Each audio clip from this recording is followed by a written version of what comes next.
श्री शिवाय नमस्तुभ्यम। जो प्रधान प्रकृति और पुरुष के सृष्टि पालन और संहार के कारण है, उन देवाधिदेव भगवान शिव और माता पार्वती को उनके गढ़ एवं पुत्रों सहित बारंबार नमस्कार है। आज हम आपको महाकालेश्वर ज्योतिर्लिंग के उत्पत्ति की कथा सुनाएंगे। 12 ज्योतिर्लिंगों में तीसरा ज्योतिर्लिंग महाकालेश्वर मंदिर है। यह मध्य प्रदेश के उज्जैन में स्थित है और इस मंदिर के पास शक्तिपीठों में शामिल हर सिद्धि माता का मंदिर है। 12 ज्योतिर्लिंगों में से यह एकमात्र ऐसा मंदिर है जो दक्षिण मुखी है। आइए अब शुरू करते हैं महाकालेश्वर भगवान की उत्पत्ति की कथा। आइए भगवान शिव का ध्यान करते हुए सुने महाकालेश्वर की उत्पत्ति की कथा। सूत जी बोले कि हे ऋषियों, अब मैं आपको महाकालेश्वर नामक ज्योतिर्लिंग के आविर्भाव के संबंध में बताता हूँ। अवंतिकापुरी में एक ब्राह्मण रहते थे। वे भगवान शिव के परम भक्त थे। वे प्रतिदिन विधि विधान से शिव जी के पार्थिव लिंग का पूजन किया करते थे। देवादिदेव भगवान शिव के आशीर्वाद से उन्हें धन धान्य की कोई भी कमी नहीं थी। वे प्रतिदिन अग्नि होम करते और सदा ज्ञान की खोज में लगे रहते थे। इस प्रकार सभी प्रकार के सुखों को भोगकर अंत में उन्हें शिवलोक की प्राप्ति हुई। उन ब्राह्मण देवता के देव प्रिय, मेधा प्रिय, सुकृत एवं धर्मबाहु नाम के 4 पुत्र थे। ये चारों भी अपने पिता के समान ही सद्गुणी थे। उनके कारण अवंतिका नगरी ब्रह्म तेज से परिपूर्ण थी। वहीं पास में ही रत्नमाला नाम का एक पर्वत था। उसी पर्वत पर दूषण नामक एक राक्षस रहा करता था। उसने घोर तपस्या करके ब्रह्मा जी को प्रसन्न कर लिया। ब्रह्मा जी से इच्छित वर पाकर वह दुष्ट धर्म का शत्रु बन गया।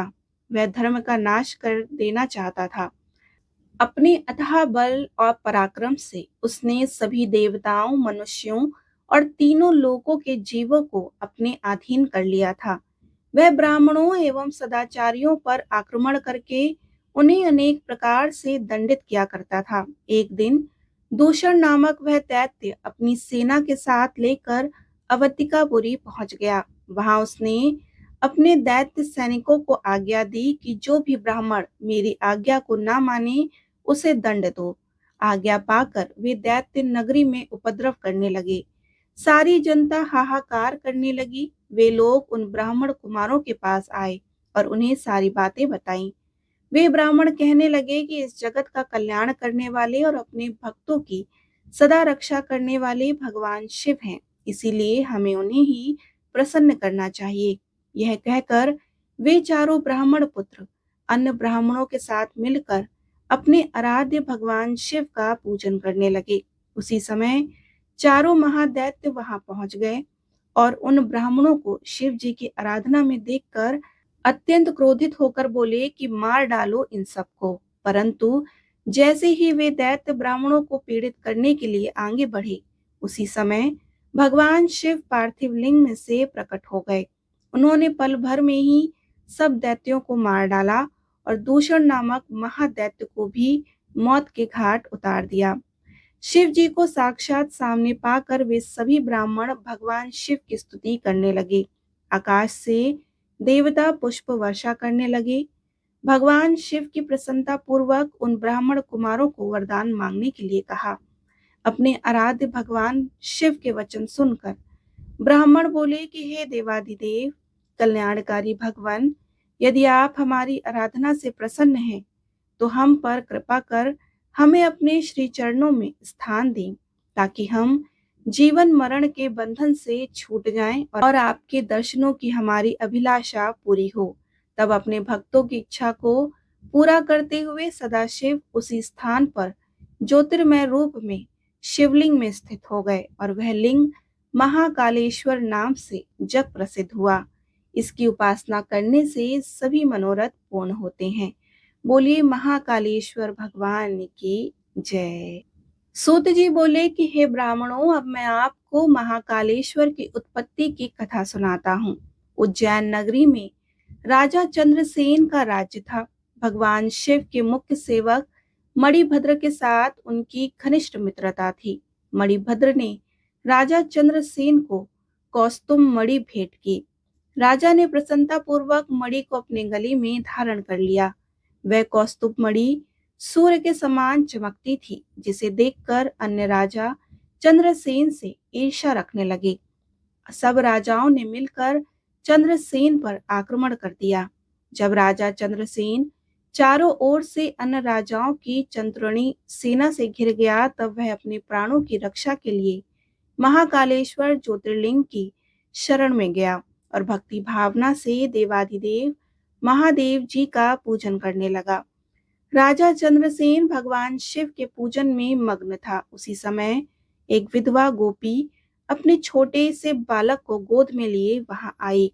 वह बालक राजा को शिव पूजन करते हुए देखता रहा। जब गोपी वापस घर आ गई, तब वह बालक मन में शिव पूजन का निश्चय करके कहीं से एक पत्थर ढूंढ लाया और उसे स्थापित करके धूप दीप गंध पुष्प नैवेद्य से उसी प्रकार पूजने लगा जिस प्रकार उसने राजा को करते देखा था। उसकी माता ने उसे भोजन करने के लिए बुलाया, परंतु वह तो अपनी आराधना में लगा था। जब बार बार बुलाने पर भी बालक नहीं आया, तब उसकी माता को क्रोध आ गया और वह वहां से बालक को खींच कर ले आई और डांटने फटकारने लगी। उसने शिवलिंग रूप में स्थापित उस पत्थर को उठाकर फेंक दिया। यह देखकर बालक बहुत दुखी हुआ और शिव जी का नाम लेते हुए मूर्छित हो गया। बालक की ऐसी हालत देखकर माता रोने लगी और रोते रोते वह भी बेहोश हो गई। कुछ समय बीतने पर बालक को जब होश आया, तो उसने स्वयं को भगवान शिव के सुंदर मंदिर में, जहाँ रत्नमय ज्योतिर्लिंग स्थित था, पाया। यह देखकर वह बड़ा आश्चर्यचकित हुआ। भगवान शिव को धन्यवाद करके उनका नाम जपता हुआ वह बालक अपने घर की ओर चल पड़ा। घर पहुंचकर उसने देखा कि उसके घर के स्थान पर एक सुंदर महल खड़ा था। अंदर उसकी माँ सुंदर वस्त्र आभूषण पहने रत्न जड़ित पलंग पर सोई थी। उसने अपनी माता को जगाया। सब कुछ जानकर वह अत्यंत प्रसन्न हो गई। दूसरी ओर जब राजा चंद्रसेन का पूजन समाप्त हुआ, तो उसे सब कुछ ज्ञात हुआ। राजा अपने मंत्रियों के साथ लेकर गोपी के पास पहुंचा। वहां उन्होंने उत्सव किया। शीघ्र ही यह समाचार पूरे नगर में फैल गया और जब चंद्रसेन के शत्रुओं को यह पता चला कि उसकी नगरी पर भगवान शिव की विशेष कृपा है, तब उनके शत्रुओं को यह समझ आ गया कि राजा चंद्रसेन महाकालेश्वर का परम भक्त है, इसीलिए हम उसे कभी जीत नहीं सकते। वे सब राजा चंद्रसेन से मित्रता करने हेतु उस गोपी के घर चले गए।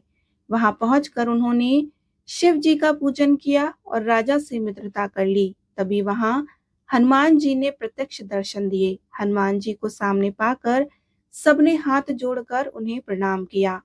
हनुमान जी ने उस बालक को गले लगाया और बोले कि इस संसार का कल्याण करने वाले भगवान शिव हैं। वे भक्त वत्सल हैं और सदा ही अपने भक्तों पर कृपा दृष्टि रखते हैं।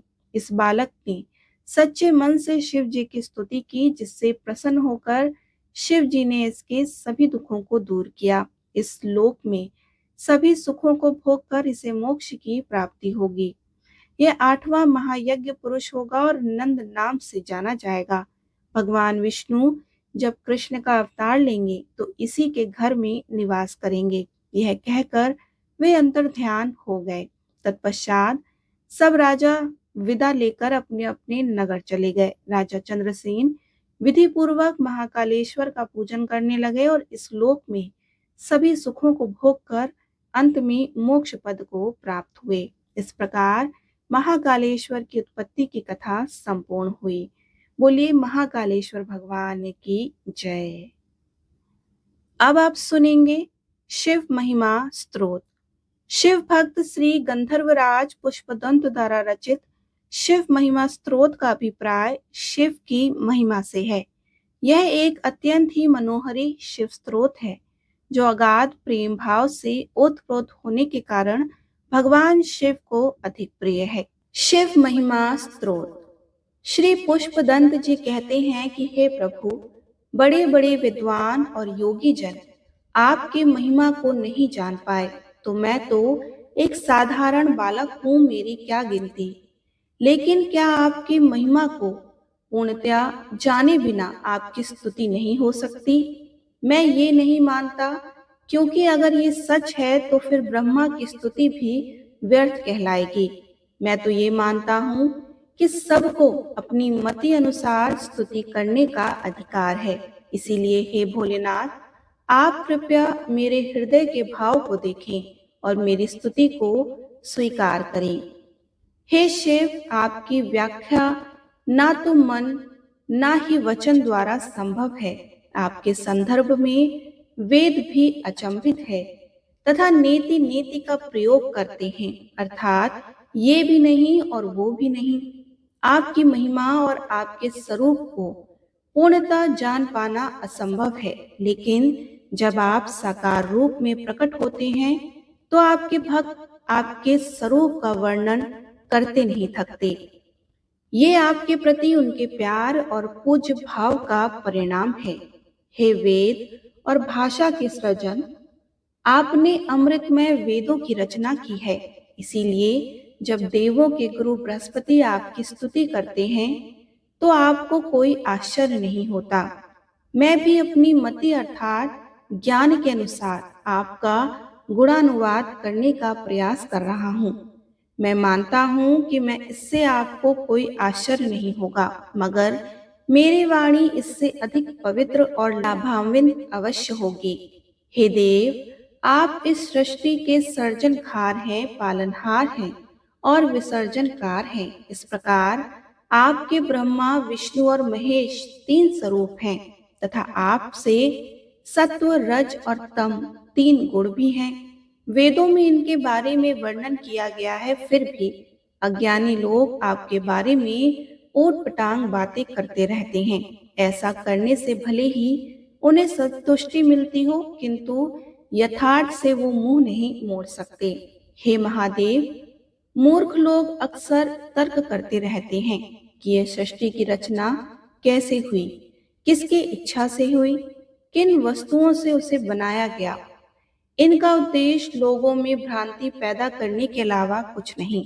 सच पूछो तो ये सभी प्रश्नों के उत्तर आपकी दिव्य शक्ति से जुड़े हैं और मेरी सीमित शक्ति से उसे व्यक्त करना असंभव है। हे परमपिता, यह 7 लोक आपके द्वारा ही बनाया गया है। इसके कर्ता आपके अतिरिक्त दूसरा कोई नहीं हो सकता, क्योंकि इस विचित्र संसार की विचित्र रचना की सामग्री दूसरे के पास होना असंभव है। इसीलिए अज्ञानी लोग ही आपके विषय में संदेह करते हैं। हे शिव, आपको पाने के लिए अगिनत मार्ग हैं। संख्य मार्ग, वैष्णव मार्ग, शैव मार्ग, वेद मार्ग आदि। लोग अपनी रुचि के अनुसार कोई एक मार्ग को पसंद करते हैं, मगर आखिरकार ये सभी मार्ग जैसे अलग अलग नदियों का पानी बहकर समुद्र में जाकर मिलता है, वैसे ही ये सभी मार्ग आप तक पहुंचाते हैं। सचमुच किसी भी मार्ग का अनुसरण करने से आपकी प्राप्ति हो सकती है। हे शिव, आपके भ्रकुटी के इशारे मात्र से सभी देवगण ऐश्वर्य एवं संपदाओं का भोग करते हैं, पर आपके स्वयं के लिए सिर्फ कुल्हाड़ी, बैल, व्याघ्र चर्म, शरीर पर भस्म तथा हाथ में खप्पर, इससे ये फलित होता है कि जो आत्म आनंद में लीन रहता है वो संसार के भोग पदार्थों में नहीं फंसता। हे त्रिपुरहंता, इस संसार के बारे में विभिन्न विचारकों के भिन्न भिन्न मत हैं। कोई उसे नित्य जानता है तो कोई इसे अनित्य समझता है। लोग जो भी कहें, आपके भक्त तो आपको हमेशा सत्य मानते हैं और आपकी भक्ति में आनंद पाते हैं। मैं भी उनका समर्थन करता हूँ, चाहे किसी को मेरा ये कहना धृष्टता लगे, मुझे उसकी परवाह नहीं। हे प्रभु, जब ब्रह्मा और विष्णु के बीच विवाद हुआ कि दोनों में कौन महान है, तब आपने उनकी परीक्षा करने के लिए अग्नि स्तंभ का रूप लिया। ब्रह्मा और विष्णु दोनों ने स्तंभ को अलग अलग छोर से नापने की कोशिश की, मगर वो सफल ना हो सके। आखिरकार अपनी हार मानकर उन्होंने आपकी स्तुति की, जिससे प्रसन्न होकर आपने अपना मूल रूप प्रकट किया। सचमुच अगर कोई सच्चे दिल से आपकी स्तुति करे तो आप प्रकट न हो, क्या ऐसा कभी हो सकता है भला? हे त्रिपुरांतक, आपके परम भक्त रावण ने पद्म की जगह अपने 9 मस्तक आपकी पूजा में समर्पित कर दिए। जब वो अपना 10वां मस्तक काटकर अर्पण करने जा रहा था, तब आपके प्रकट होकर उसको वरदान दिया। इस वरदान की वजह से ही उसकी भुजाओं में अटूट बल प्रकट हुआ और वो तीनों लोकों में शत्रुओं पर विजय पाने में समर्थ रहा। ये सब आपकी दृढ़ भक्ति का नतीजा है। हे शिव, आपकी परम भक्ति से रावण अतुलित बल का स्वामी बन बैठा, मगर इससे उसने क्या करना चाहा? आपकी पूजा के लिए हर रोज कैलाश जाने का श्रम बचाने के लिए कैलाश को उठाकर लंका में गाड़ देना चाहा। जब कैलाश उठाने के लिए रावण ने अपनी भुजाओं को फैलाया, तब पार्वती भयभीत हो उठी। उन्हें भयमुक्त करने के लिए आपने सिर्फ अपने पैर का अंगूठा लगाया तो रावण जाकर पाताल में गिरा और वहां भी उसे स्थान नहीं मिला। सचमुच जब कोई आदमी अनधिकृत बल का या संपत्ति का स्वामी बन जाता है तो उसका उपयोग करने में विवेक खो देता है। हे शंभो, आपकी कृपा मात्र से ही बाणासुर दानव इंद्र आदि देवों से भी अधिक ऐश्वर्यशाली बन गया तथा तीनों लोगों पर राज किया। हे ईश्वर, जो मनुष्य आपके चरण में श्रद्धा भक्ति पूर्वक शीश रखता है, उसकी उन्नति और समृद्धि निश्चित है। हे प्रभु, जब समुद्र मंथन हुआ तब अनय मूल्यवान रत्नों के साथ महाभयानक विष निकला, जिससे समग्र सृष्टि का विनाश हो सकता था। आपने बड़ी कृपा करके उस विष का पान किया। विष पान करने से आपके कंठ में नीला चिन्ह हो गया और आप नीलकंठ कहलाए। परंतु हे प्रभु, क्या ये आपको कुरूप बनाता है? कदापि नहीं। ये तो आपकी शोभा को और भी बढ़ाता है। जो व्यक्ति औरों के दुख दूर करते हैं, उसमें अगर कोई विकार भी हो तो वो पूजा पात्र बन जाता है। हे प्रभु, कामदेव के वार से कभी कोई भी नहीं बच सकता, चाहे वो मनुष्य हो, देव या दानव हो। पर जब कामदेव ने अपनी शक्ति समझे बिना आपकी ओर अपने पुष्प बाण को साधा तो आपने उसे तत्क्षण ही भस्म कर दिया। यह जगत प्रसिद्ध है कि श्रेष्ठ जनों के अपमान का परिणाम हितकर नहीं होता। हे नटराज, जब संसार के कल्याण हेतु आप तांडव करने लगते हैं, तब समग्र सृष्टि भय के मारे कांप उठती है। आपके पद प्रहार से पृथ्वी अपना अंत समीप देखती है। ग्रह नक्षत्र भयभीत हो उठते हैं। आपकी जटा के स्पर्श मात्र से स्वर्ग लोक व्याकुल हो उठता है और आपकी भुजाओं के बल से वैकुंठ में खलबली मच जाती है। हे महादेव, आश्चर्य ही है कि आपका बल अतिशय कष्टप्रद है। हे शिव, गंगा नदी जब मंदाकिनी के नाम से स्वर्ग से उतरती है, तब नभोमंडल में चमकते हुए सितारों की वजह से उसका प्रभा अत्यंत आकर्षक दिखाई देता है, मगर आपके सिर पर सिमट जाने के बाद वह एक बिंदु समान दिखाई पड़ती है। बाद में जब गंगा जी आपकी जटा से निकलती हैं और भूमि पर बहने लगती हैं, तब बड़े बड़े द्वीपों का निर्माण करती हैं। ये आपके दिव्य और महिमावान स्वरूप का ही परिचायक है। हे शिव, आपने 3 नगरों का विध्वंस करने हेतु पृथ्वी को रथ, ब्रह्मा को सारथी, सूर्य चंद्र को 2 पहिए, मेरु पर्वत का धनुष बनाया और विष्णु जी का बाण लिया। हे शंभु, इस वृह प्रयोजन की क्या आवश्यकता थी? आपके लिए तो संसार मात्र का विलय करना अत्यंत ही छोटी बात है। आपको किसी सहायता की क्या आवश्यकता? आपने तो केवल शक्तियों के साथ खेल किया था और लीला की थी। हे शिव, जब भगवान विष्णु ने आपकी सहस्त्र कमलों द्वारा पूजा प्रारंभ की तो उन्होंने कमल कंपाया। तब भक्ति भाव से विष्णु जी ने अपनी एक आंख को कमल के स्थान पर अर्पित कर दिया। उनकी ऐसी अदम्य भक्ति ने सुदर्शन चक्र का स्वरूप धारण कर लिया, जिसे भगवान विष्णु संसार रक्षार्थ उपयोग करते हैं। हे प्रभु, आप तीनों लोग स्वर्ग, पृथ्वी और पाताल की रक्षा के लिए सदैव जागृत रहते हो। हे शिव, यज्ञ की समाप्ति होने पर आप यज्ञकर्ता को उसका फल देते हो।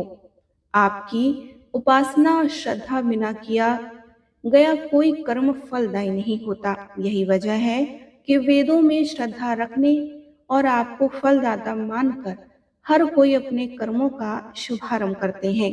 हे प्रभु, यद्यपि आपने यज्ञ, कर्म और फल का विधान बनाया है, तद्यपि जो यज्ञ शुद्ध विचारों और कर्मों से प्रेरित ना हो, आपकी अवहेलना करने वाला हो, उसका परिणाम कदाचित विपरीत और अहितकर ही होता है। इसीलिए दक्ष प्रजापति के महायज्ञ यज्ञ को, जिसमें स्वयं ब्रह्मा तथा अनेकानेक देवगण तथा ऋषि मुनि सम्मिलित हुए, आपने नष्ट कर दिया, क्योंकि उसमें आपका सम्मान नहीं किया गया।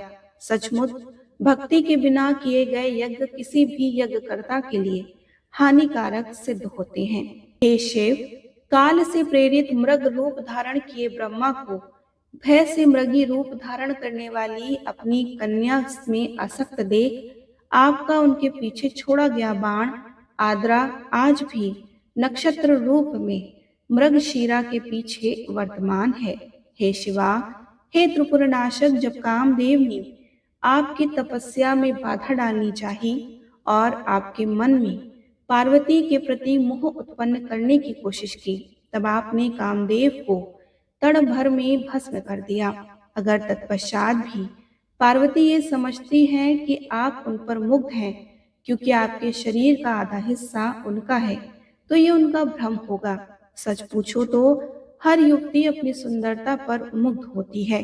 हे भोलेनाथ, आप शमशान में रमण करते हैं, भूत प्रेत आपके मित्र हैं, आप चिता भस्म का लेप करते हैं तथा मुंडमाला धारण करते हैं। ये सारे गुण ही अशुभ एवं भयावह जान पड़ते हैं।